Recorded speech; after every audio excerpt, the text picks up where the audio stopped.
Hello, everyone. This is FIDE Master Viktor Neustroyev. Thank you for coming for our today's webinar. And the topic of the webinar is how to play with pieces against pawn center. Okay, guys, could you please check the sound and type if you can hear and see me, and you can also see the position. Here we can use a chat if any of you want to. If any of you wants to say something by voice, I can enable microphone.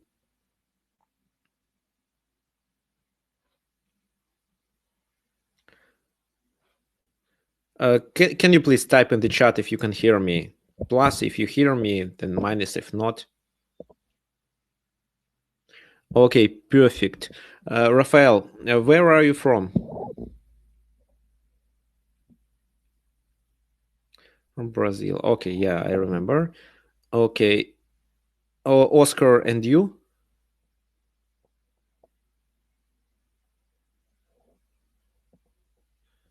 Brazil too. Okay, and I believe Vishnu is from India. No. Yeah, okay, because I saw your message on chess.com and I noticed Indian flag there near your nickname. Okay, fine. Anyway, let's start. Usually I wait for a few more people to come, but anyway, they can join later. We are going to analyze 3 games, 2 games fragments, and 1 full game. It will be a really long game. So today I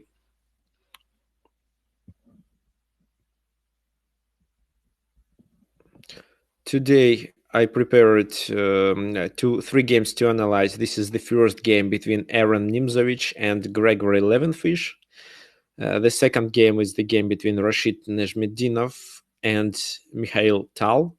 And the last one, the longest one, is between Boris Spassky and Tigran Petrosyan. Okay, before we start, I want to ask if any of you want to get the microphone and say something and be able to suggest lines and moves with your voice. If not, then you can just type in the chat. Anything you want to say, you can type in the chat.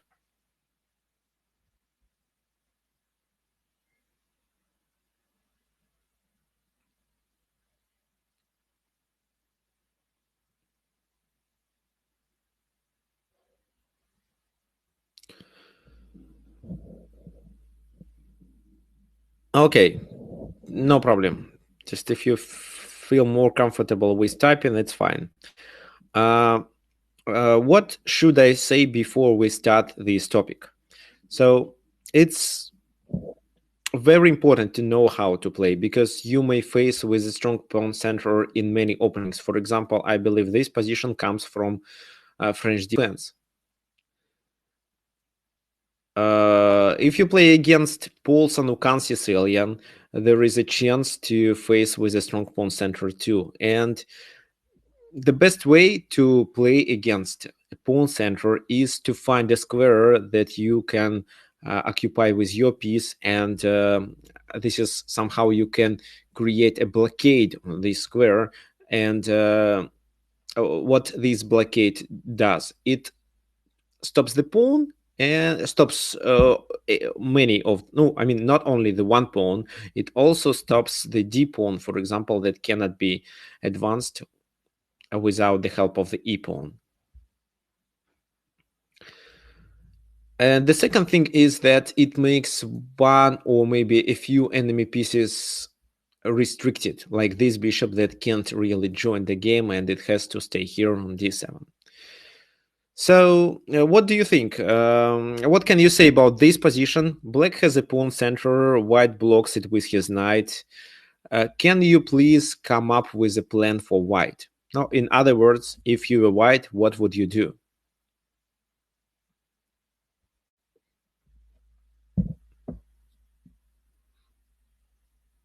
Any suggestions?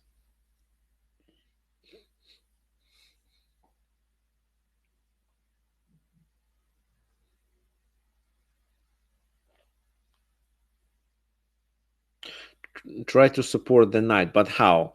You can't do rook e1, the pawn here is hanging, so maybe queen e2, then probably bishop d6, I believe. Okay, anyway, you can take on d7. I believe this is the move that many of you want to suggest. Knight d7, king d7, and then play knight d2. But this is how we allow him to advance the pawn center. However, with just a few pieces left, then this pawn march probably can weaken his position,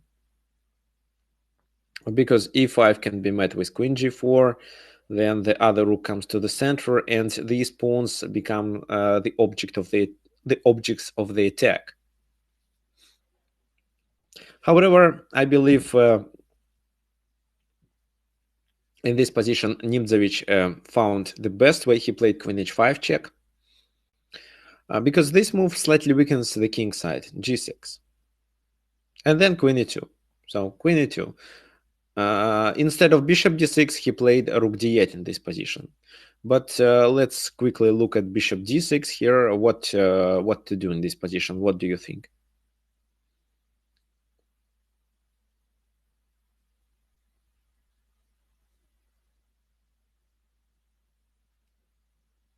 Oh, of course, you can play f4 here and support on e5. That later happened in the game. So rook d8. The idea of this move was to take on d7 with the rook in case of a trade. Knight d2, castle, rook a to e1, rook f comes to e8. How to play in this position for white now? What do you think?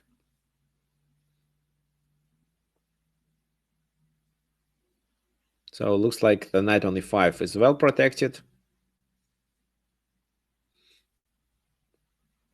Does it make sense to locate the d knight on f3, or maybe to do something else?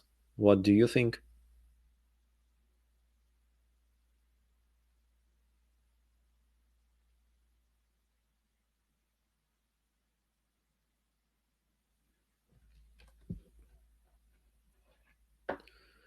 In the game, in this position, white played king h1, and of course, I think you understand that the idea of this move was to play f4 to support the knight with the pawn.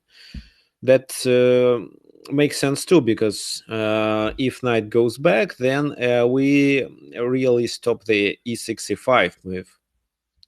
However, I believe the best way in this position was to play b4. b4, this is how we attack the knight, and then we play knight b3. We are getting the control over another dark square. Now this bishop is really bad, and if he trades on e5, we have a... No, I can show you.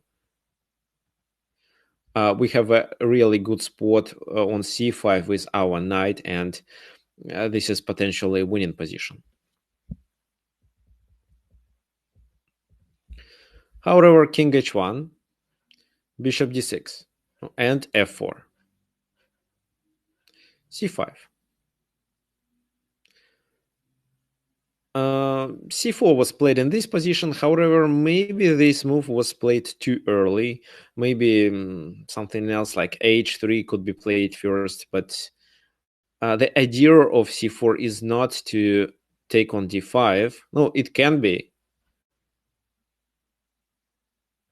One of the ideas is, of course, to take on d5. But I believe... white expected black to play d4 in this position, what gives him the e4 square for his knight. In this position, knight e4 gives a fork, but even if it's not a fork, this is a good spot for our knight. And this knight, for example, can stop the pawn on d3 if needed. So looks like with a bishop pair, black has no counterplay. And here, this strong pawn center doesn't really mean anything. It's white who has a really strong center, but he occupies this center with pieces, while black pawns are useless in such a case. Okay. So c4, and black played bishop f8. This move is actually a blunder. What can you say about this position, what did black blunder, and how to play for white here.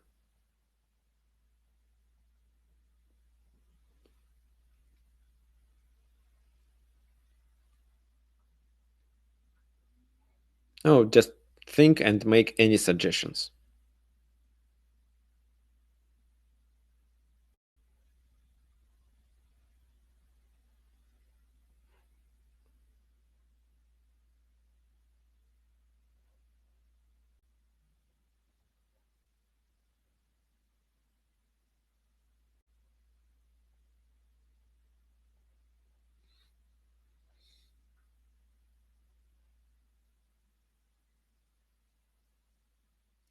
Oh, c takes on d5. What's the idea?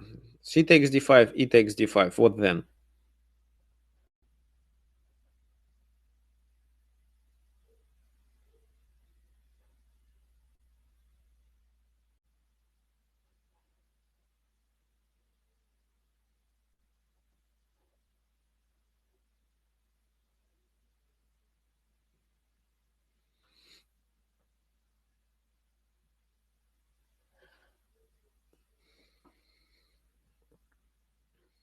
Knight b3? What's the idea of knight b3? I don't understand this move. Because c5 is protected with the bishop. Knight b3 doesn't do anything.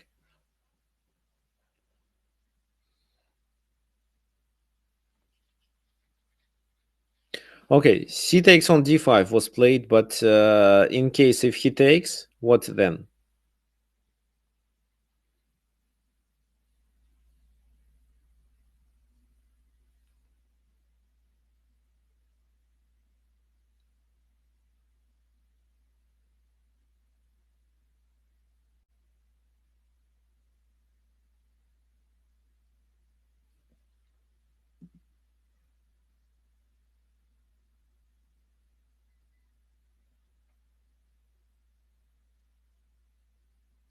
You can take the bishop on d7. Yeah, this is the idea. Actually, it's not a trade. The idea is that the queen on f6 is hanging with a check, and if he takes on d7 with his rook, then the rook on e8 is unprotected.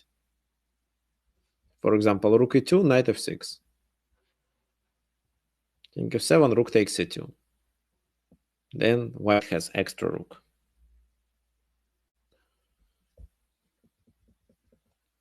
If, for example, here he plays queen f7, then we just retreat and have extra piece. Okay. So in the game, it was bishop c8 played in this position because e takes on d5 loses immediately, but at least he is, black is down a pawn. Knight e4, queen g7, and what to do here? Anything. D takes on e6, for example, is considered to be the best move. Then he takes and queen a6. Two knights are better than bishops, one extra pawn, a7, c5, both are weaknesses. The queen is quite active. What else white can do? Maybe just trade the rooks. Another option was to advance the pawn forward, d6, bishop d6, then knight c6, attacking the rook d7, and just rook d1.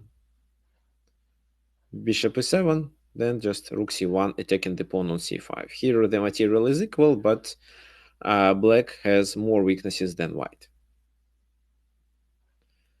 Okay, actually, that was the example. So I believe d takes e6, bishop e6, queen e6. We should stick to this position, but let's sum it up. So here we had a knight in the center that blocked the e-pawn. This bishop was also restricted. And what did we do then? We tried to support the knight on e5. So queen h5 first to weaken the king's side, and then queen e2. That was the original idea. If bishop d6, f4. In this position, of course, b4 was a concrete move, but the general idea of king h1 and f4 is a typical is a typical idea for such positions. So if you need extra support, then you can use one of your bishop's pawn.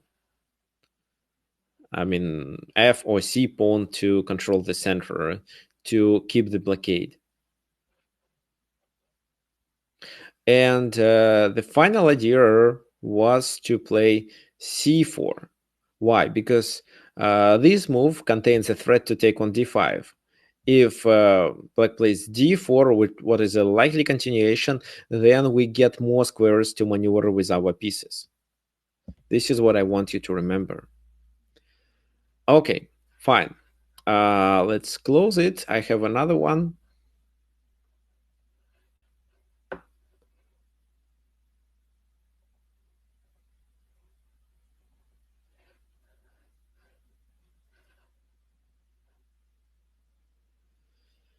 This is a game fragment. No, just wait a second. So this is a fragment from the game between Rashid Najmedinov and Mikhail Tal.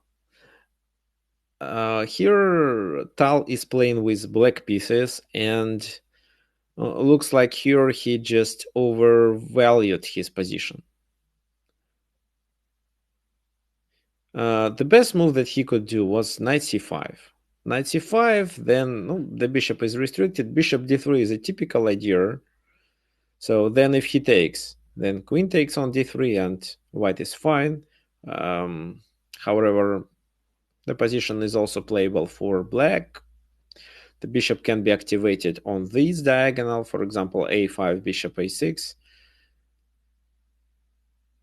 And white doesn't really have any counterplay. Maybe first h6 should be played to stop knight g5. Then black can simply stop the counterplay.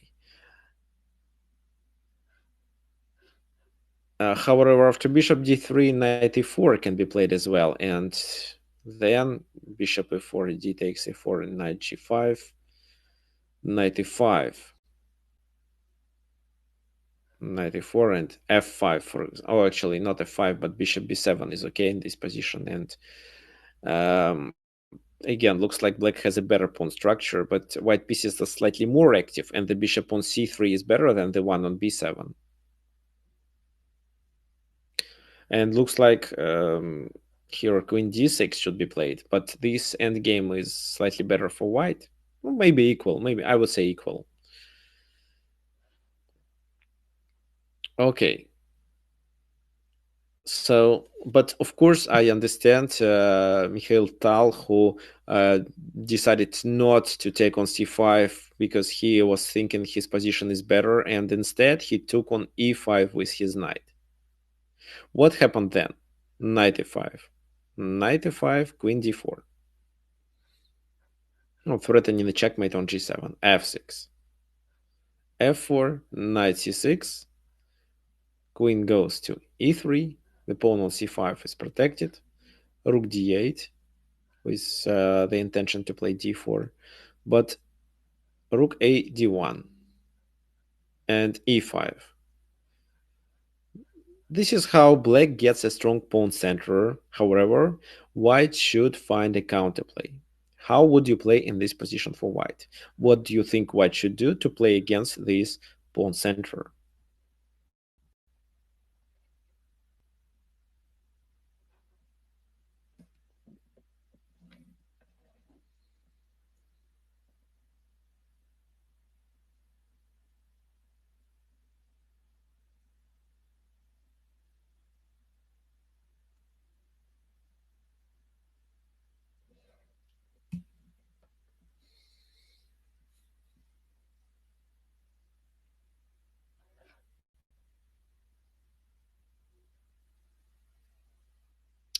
Bishop takes e5. How is it possible? The pawn on e5 is protected twice with two pieces. So bishop e5 is met with queen e5.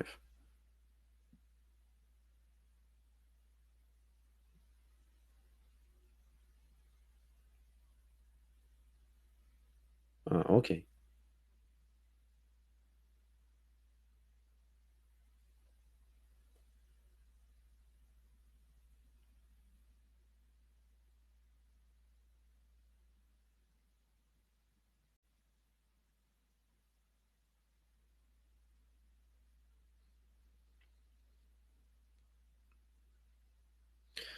queen f3. Oh, I'm not sure if queen f3 should be played. Queen f3, for example, bishop e6. But yes, we should somehow attack this pawn center. So I think queen g3 looks better because you put some pressure on e5, and this is how you defend against d4. But bishop b5 is a better move here. Why? If d4, how to react? How not to lose a piece?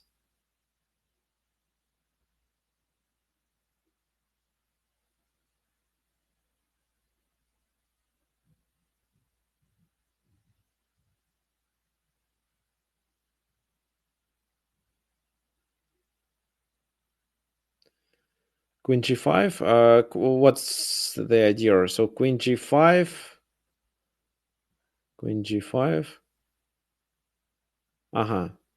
Okay, I see. And if this move, then you mean that you can take on c6, right?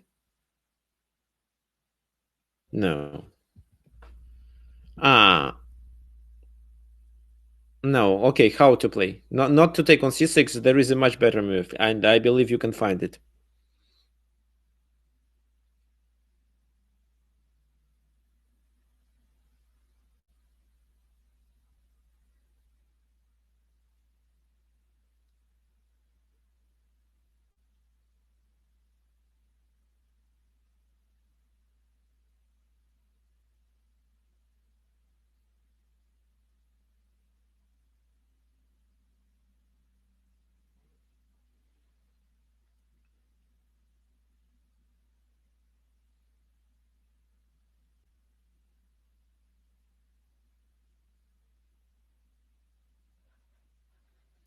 Okay, it's bishop c4.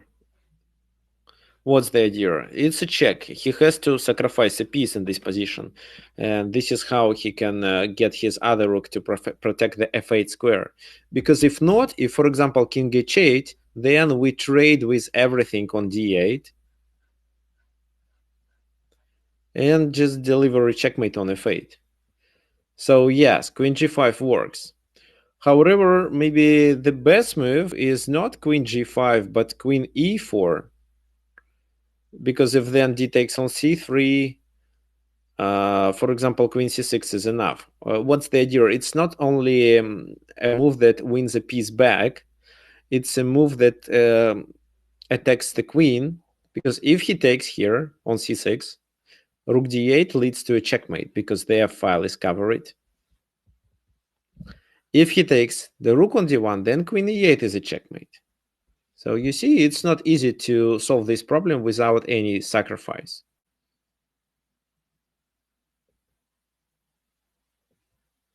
That's why after queen e4, he has to play something like that, bishop b7.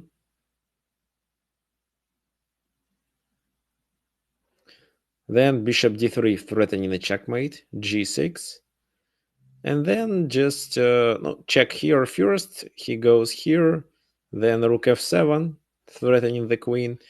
And then queen goes to h4. h5, fine, queen f6. This is a checkmate on g7.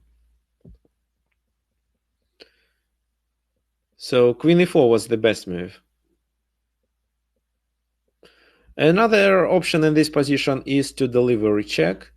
King goes to h8, then queen g5. Oh, this is what you just mentioned. And d takes on c3 doesn't work. Bishop e6 might work. And then d takes on c3 in this position. But after bishop d5, looks like white has an absolutely winning position. However, I like queen e4 more. Of course, that we are grandmasters playing, and in this position, Mikhail Tal didn't play d4. He noticed it and he played this move.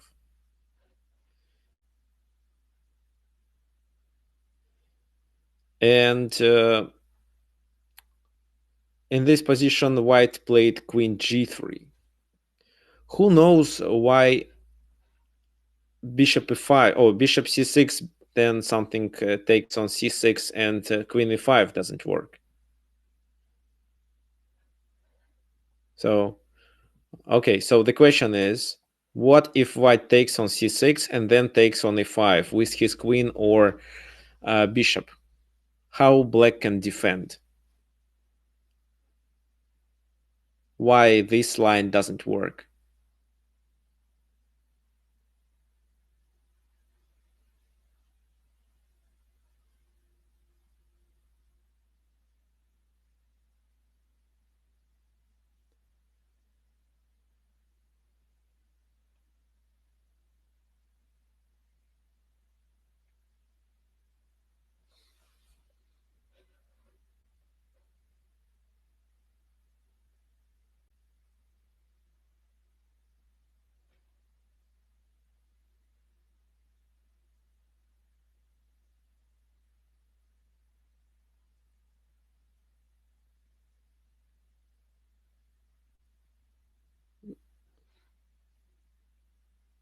So bishop takes on c6 and then, for example, queen e5. What's wrong with this line?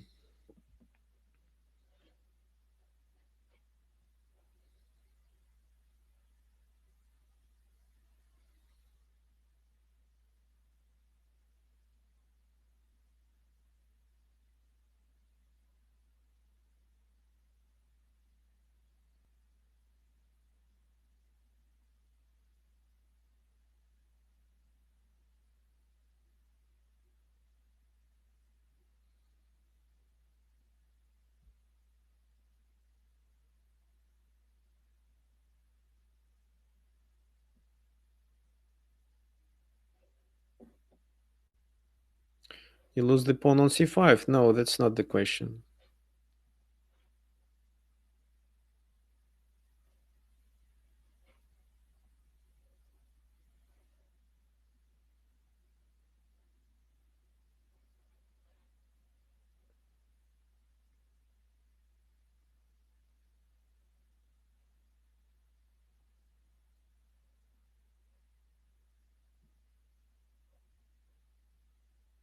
Okay, so the question is, why white decided not to play bishop c6 and then take the pawn on e5? What's wrong with this idea?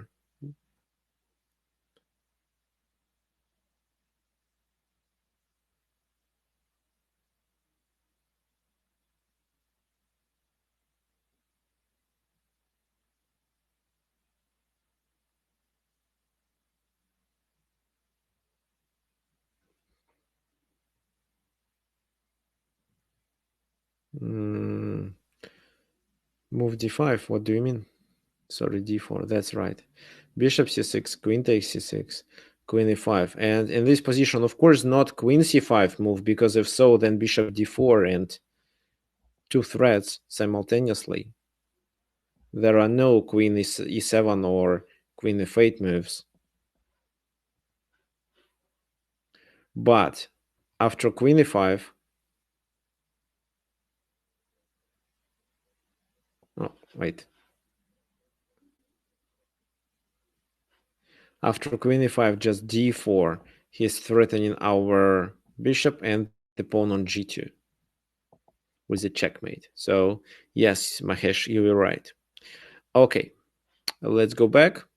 Queen g3 was played instead, so he didn't take, but he played queen g3. Queen g3, rook d7. And of course, in this position, bishop c6 still doesn't work. Sorry. In this position, bishop c6 doesn't work. Bishop e5 immediately is a bad idea too, because if we make this move, then queen takes e5, queen takes e5, knight e5, and this is how he gets two minor pieces for a rook. So maybe the position is approximately equal, but before white was much better. Just rook f2. Oh, this move has several ideas, but the main one is just to protect the pawn on g2. Rook e8.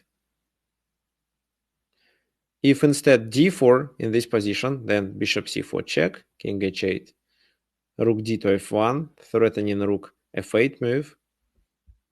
Then, for example, queen d8, then rook f7. And after g6, Here, white can play queen h3 with a strong attack. So that's why rook e8 here. h3. Why h3? It's because black has no more strong moves. And the next move that he chose was bishop a8. Bishop a4, bishop b7, king h1, bishop a8. So you see, white slightly improved his position, but black just repeated the position. Rook f5 with the idea to threaten the pawn on e5, e4, offering a queen straight. Oh, maybe it wasn't the best move. What can you say about d4? How to play in this position?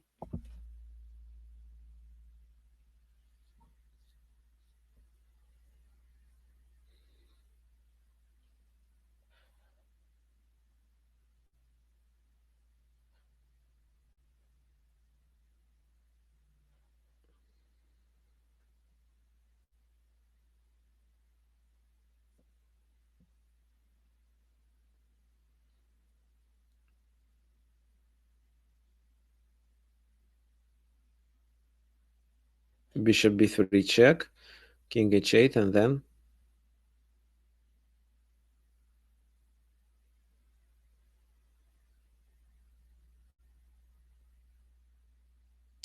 yeah, just the same idea with rook f7.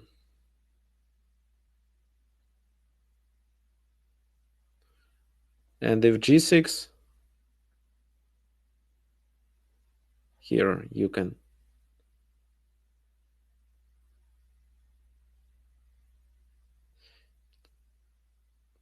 you can take here, queen d7, then rook, and the other rook goes, queen d8, and sorry, not this move, but queen d8, and bishop d2, then bishop g5 and f6. Yeah, okay. So rook f5 was played in the game, and instead of d4, e4 was played. Queen takes, rook d5, e3. This is his only chance to advance this pawn, but what do you think? Is this pawn dangerous? What white can do in this position? No, in other words, if you were white, how would you play? Should we stop the pawn or focus on something else?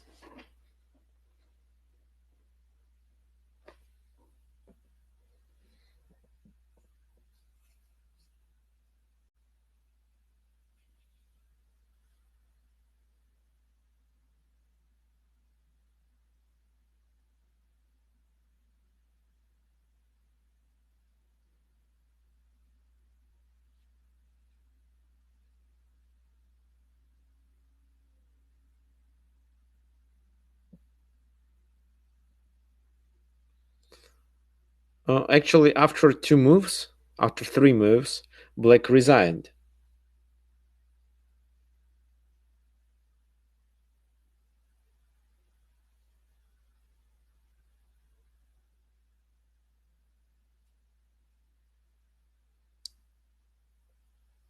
Bishop b3 with the same idea? No. Bishop d3, king h8, and then what?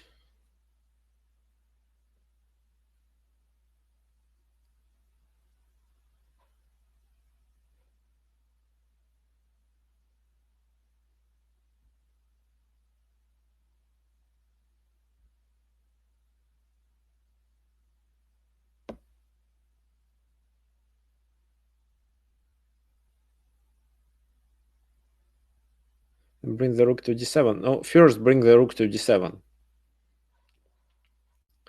So if e2 in this position,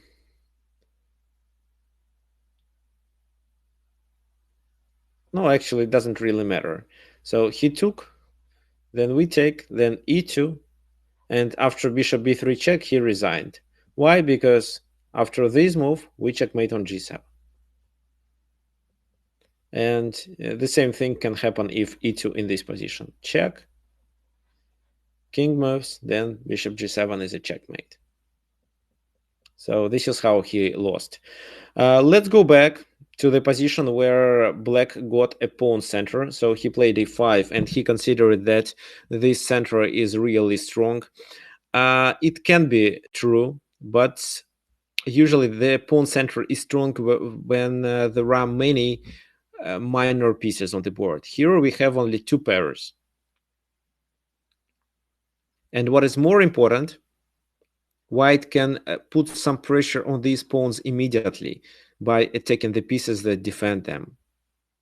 So d4 is not a threat. e4 doesn't make anything because e4 only opens this bishop and allows us to get a counterplay on the king side.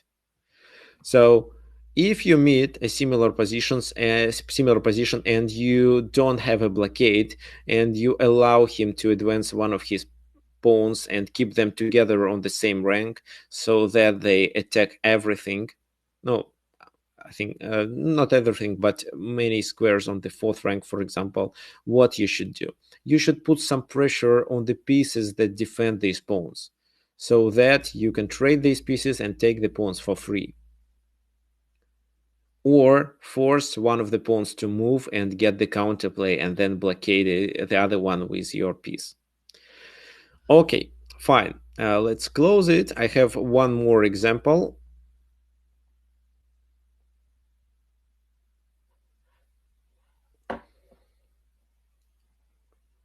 This is the last game between Boris Spassky and Tigran Petrosyan.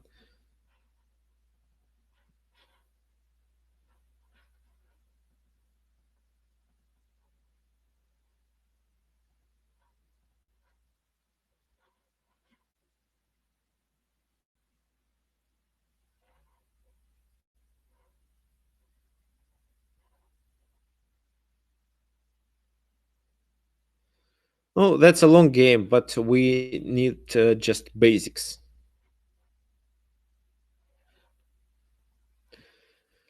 So e4, e6, d4, d5, French defense, knight c3. Actually, this move nowadays is considered to be the strongest against French defense. Knight f6. Here are two typical plans to play e5 or bishop g5 variation. Nowadays I prefer to play e5. That was played in the game, knight fd7, and here the main move is f4. But at that time when Boris Spassky was the top player, knight f3 was more popular. I don't like this move because anyway black is going to play c5 and we can the pawn on e5, and it's better when we have the f pawn to protect it. However, Spassky had a clear idea. So here bishop e2 is what people play nowadays. But that time d takes c5, knight c6 to put some pressure on e5, bishop f4, bishop takes c5, bishop d3, and then actually in the game it was played f6 with the idea to get the control over the center with black pawns. But who knows what if black castles, what now white can do in this position.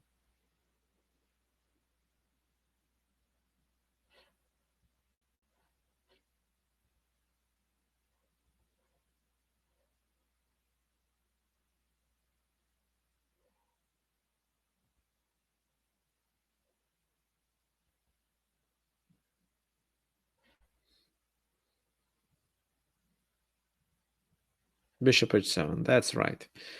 Bishop h7, king h7, knight h5, and what? If king g8, it's obvious, queen h5. The only thing he can do is to sacrifice the queen, because if something like rook e8, queen f7, sorry, not knight f7, but queen f7 first, king goes back, and then we do the same thing. Queen h7, king f8, queen h8, king e7, queen g7 is a checkmate.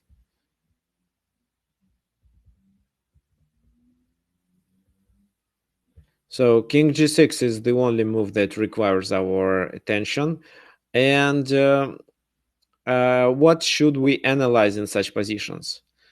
Queen d3, queen g4, and h4. These are typical moves to play. Now, here, for example, what? h4 is the best. Now, queen d3 in this position, queen d3 is the best option. However, I think h4 is good, but okay, queen d3. If he goes here, then queen h7, queen h3 is a checkmate. That's why f5 is the only other move. But then queen g3, and with the idea to play knight e6. Queen e7, then knight e6. For example, king f7, then knight can go back, then we take on d5, and his position is totally ruined. It's not a checkmate, but anyway, it's a winning position. Okay, so bishop h7 is a typical sacrifice for French defense. Try to remember why it works, because there is no knight on f6. It usually goes to d7. That's why only the king can take on h7, and there will be no defense against queen h5, knight g5, this idea. However, of course, many players who plays French defense, they know about this trick, and that's why they will do anything else to not to allow us to play bishop h7. So here we take. Oh, g takes on f6 doesn't really make any sense. Queen f6 sometimes is playable, but if so, then these pieces, the bishop and this knight on d7, are not developed. So the best move is knight takes on f6. Castle, castle, knight e5. This is how white tries to get the blockade on the e5 square. Bishop d7 was played in the game, but what can you say about knight e4 move? No, the intention of this move is to threaten on f4. What do you think? What now white can do in this position?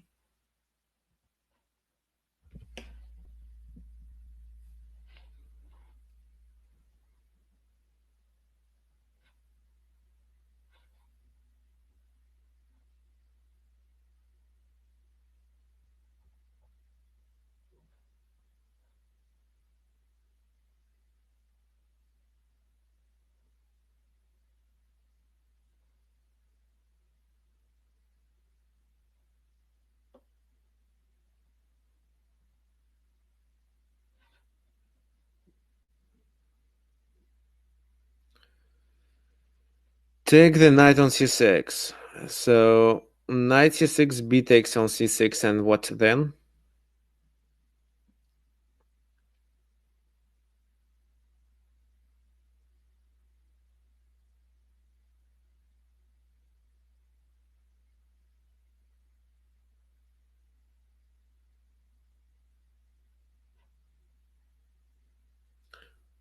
The problem is that this bishop on f4 is still hanging.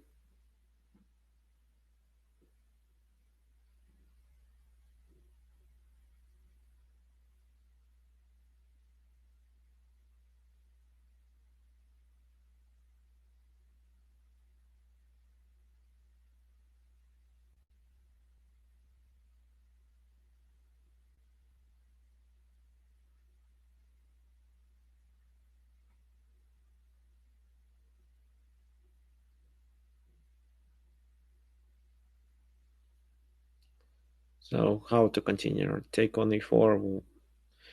If we play bishop e3, then he can take on c3 and ruin our pawn structure.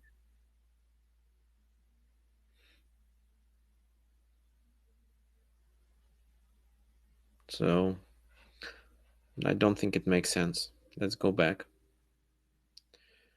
After this move, we can play bishop e4. What's the idea? For example, if... No, of course, we don't take with the knight, because if knight takes, then d takes e4, then two of our bishops are hanging. So bishop e4, then he can do what? If d takes e4, then knight c6 first, and if b takes e6, just trade the queens and take on e4. If after knight c6 he takes here, then rook takes. And if now he takes here, then I think, what, 95? Maybe rook d8 first. King f7, 95. King e7, rook h8. No, white is much better in this position. The pawn on e4 is a weakness. The knight can always escape to c4. This bishop is not developed, so yes, white is better in this position. If instead of taking on e4, he takes on f4, then we have knight d3 move, fork. Then rook f8, knight c5, he takes on e4, and we are one pawn up. So that's why knight e4 in this position doesn't work, because of bishop e4. Bishop d7, that's what was played in the game. Knight c6, oh, it doesn't make sense to take the bishop, because the bishop is quite restricted here, and it's better to take. And if he takes with the b pawn, then the bishop is really bad, so that's why he take with the bishop, with the idea sometime to play something like that, e5, e4, and then open the bishop with d4 move. Queen e2.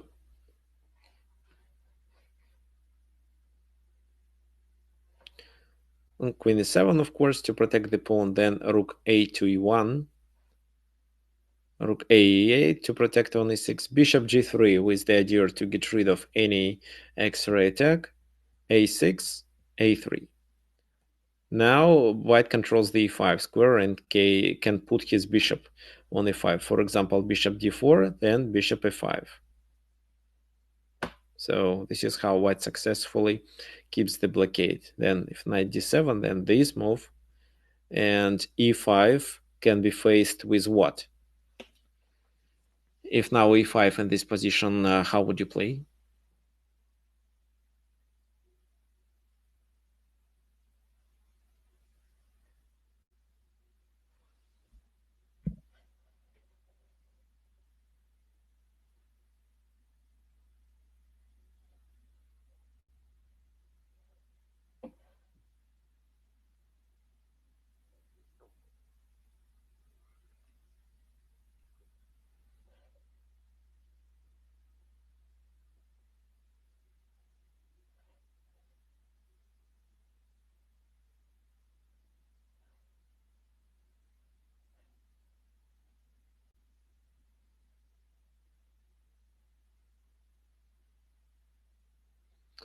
Okay, knight d5 just is enough in this position, because if bishop takes, then queen takes with a check.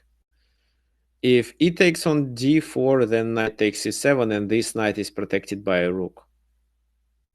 So white will be at least one pawn up.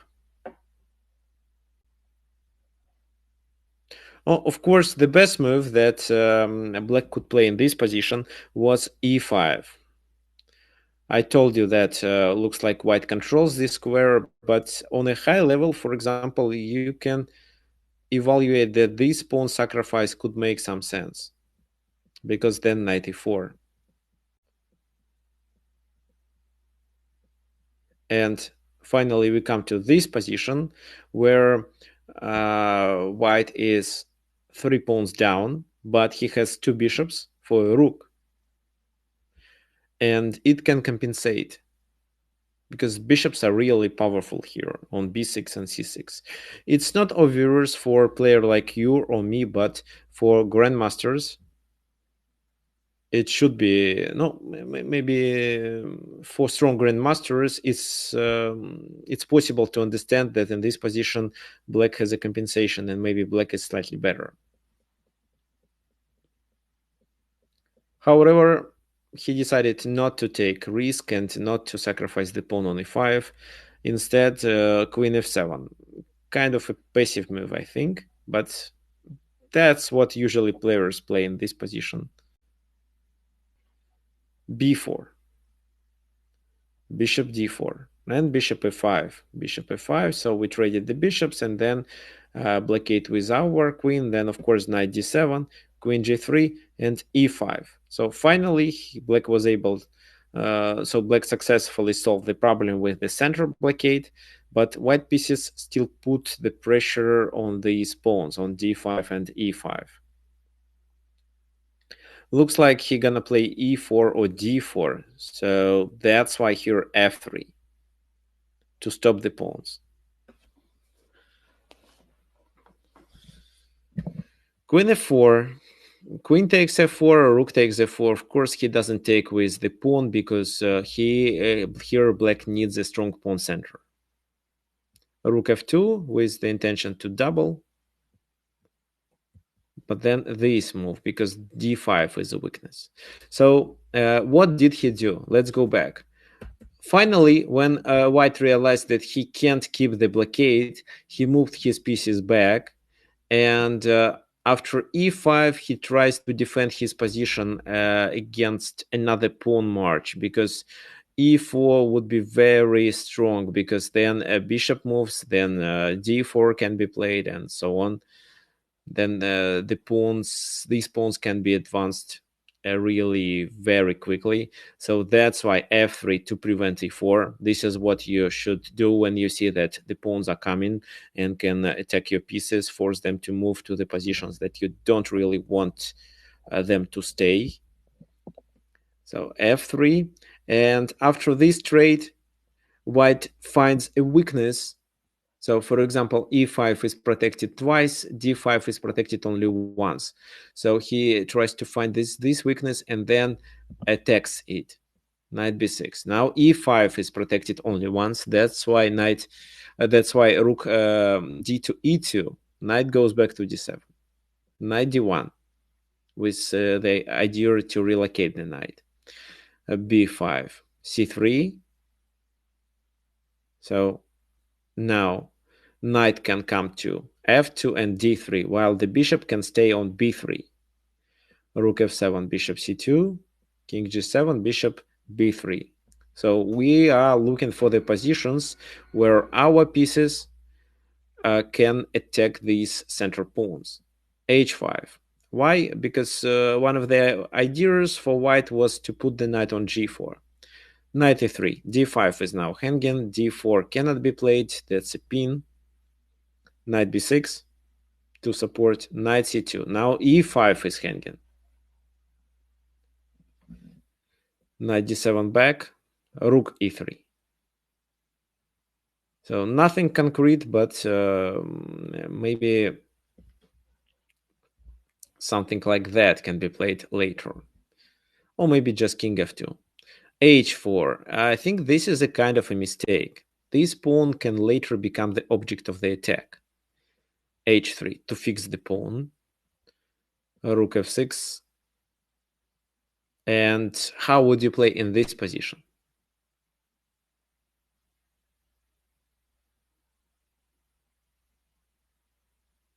What do you think? How to improve your position for white?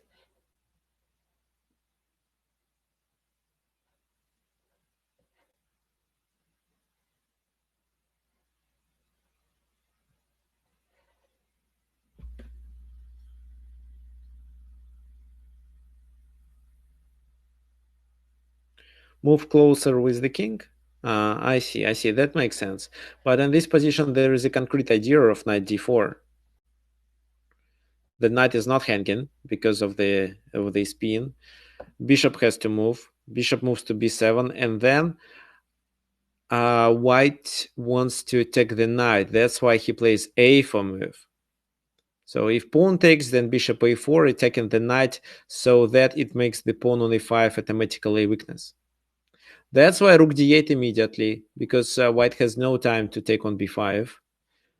The knight is hanging. So knight e2. B takes a4, bishop takes a4, knight b6. So he is not sacrificing the pawn because our bishop is hanging. Bishop b3. Our task is to force this pawn center to move, and then use these squares to blockade and maneuver with our pieces.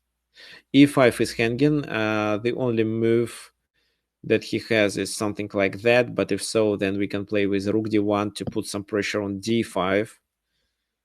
And I don't really know what he can do. Maybe something like rook d6.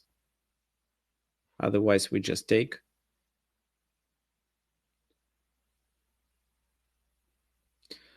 But if so, then maybe f4, and if he takes, then rook comes to, then knight f4, and this is hanging. Okay.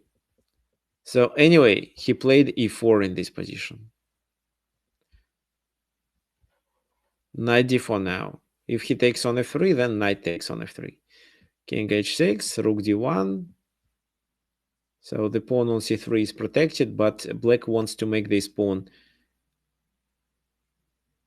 the object of the attack. F takes e4, d takes e4. So finally, you see what we did? We trade one of the pawn center. Now his center is not so strong while there is only one pawn. Knight e6. With the idea to penetrate with our rook to d6. Knight c4, bishop c4, then knight c5. And now his rook is trapped.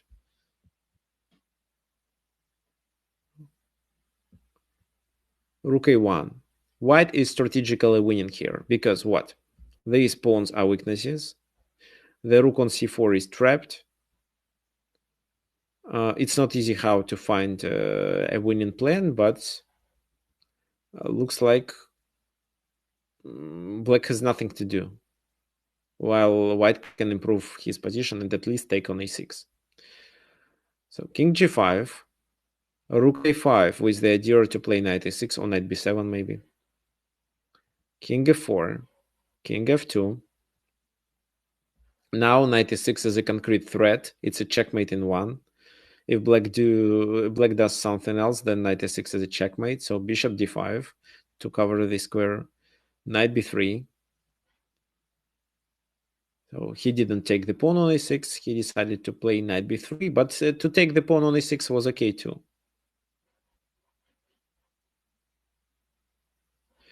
By the way, here I want you to notice that instead of rook a5, we could just take on b7 and then take on e6. And this is what I don't recommend you to do, because if you're playing a rook endgame, you'd better... No, sometimes one pawn is not enough to win, because he can get some activity with his rooks and it can compensate an extra pawn. That's why if you are playing with extra pawn, I recommend you to trade rooks, but to keep minor pieces on the board. Or maybe trade all the material and play the pawn in game. Pawn in game with extra pawn is no, it's almost every time winning position. Okay, so rook a5, bishop d5 here, knight b3, knight e5, king e2. Rook escapes now, knight d2, threatening with c4, or a rook takes on e4, or maybe knight takes on e4. That's why king e6, but he loses a pawn on e4. And if he takes, then he loses the other one on h4. King d2. So now our weakness is protected.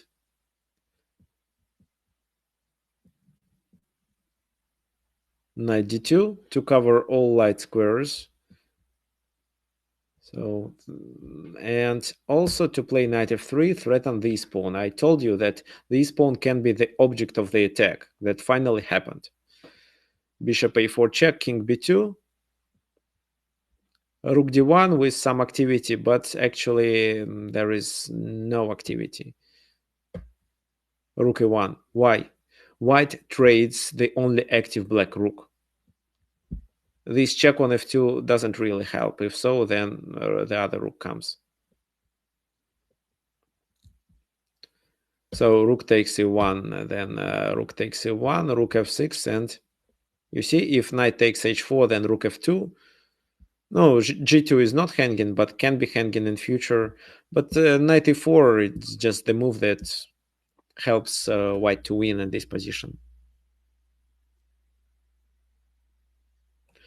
For example, here bishop c6, rook takes h4, bishop f3, g takes f3, rook takes f3.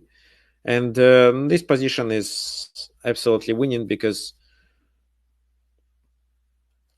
uh, the king. No, it's easy to promote these pawns here with the help of the king, while this king is too far. Almost the same thing happened in the game. G5 was played.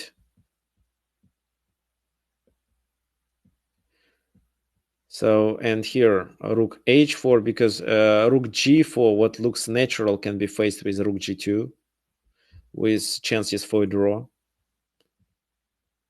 That's why rook h4, rook bishop g2, knight e4. And finally, after h4, black resigned. Why? Because of two extra pawns for white. A6 is a weakness, and black king can't stop the queenside pawns because he has to stay on the king side to stop the h4 pawn. So this endgame wasn't really interesting for us. Our task was just to learn how to play against pawn center. So first, try to blockade. If then you see that your blockade is here, your blockade is removed, and you allowed him to get the second pawn to the fifth rank, try to stop a future pawn march. So f3, and then attack these pawn weaknesses. Try to find a weak one and attack it. Also, it makes sense to push one of your pawns to let him play e4 or d4, and this is how you get squares for your pieces to maneuver. So you see, so we stopped any pawn march from black and tried to remaneuver with our pieces to get them to ideal positions where they can attack these center pawns. Finally, we forced our opponent to play e4 and then traded one of the central pawns to the f pawn, and finally it becomes a weakness on e4, so that we gained the pawn on e4, then the pawn on h4, and that's why white won in this game. Okay, do you have any questions?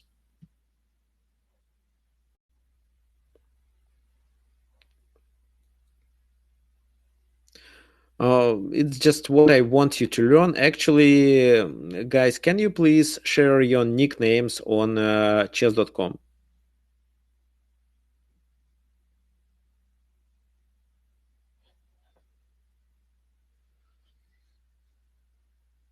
Mm-hmm.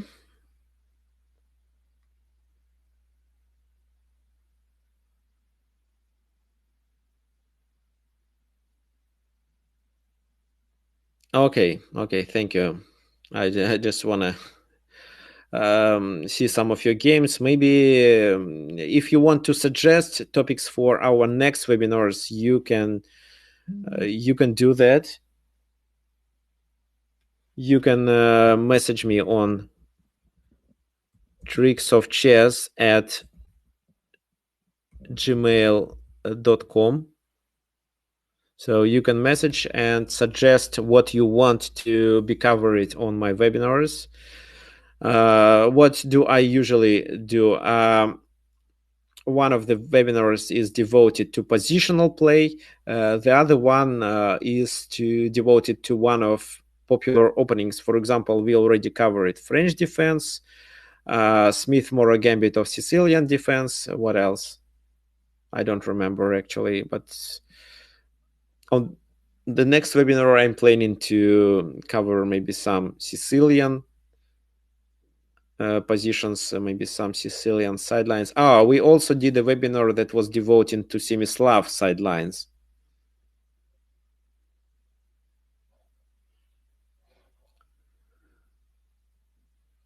Okay, okay, we have one more attendee. It's Lawrence from. Hi, Lawrence. You are from Netherlands. Yeah, if I'm not mistaken. Uh,